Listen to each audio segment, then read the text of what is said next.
অভিনন্দন, অভিনন্দন Bangladesh cricket board এবং বাংলাদেশ ক্রিকেট টিমের অভিনন্দন ও সারা বিশ্বের বাংলাদেশ ক্রিকেট প্রেমীর এবং বাংলাদেশ ভক্তগণের অভিনন্দন। আজ বাংলাদেশ আবারও নেদারল্যান্ডের বিরুদ্ধে বিশাল ব্যবধানে জিতে গেছে।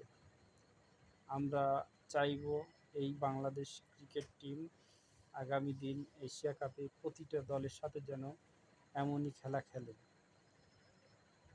এবং সমগ্র বড় বড় টিমকে যেন দাপটের সাথে লড়তে পারে। যে ইন্ডিয়া বাংলাদেশ ক্রিকেট টিমকে এত অবহেলা করে, সেই ইন্ডিয়াও এবার বাংলাদেশের কাছে রেহাই পাবে না। ধন্যবাদ।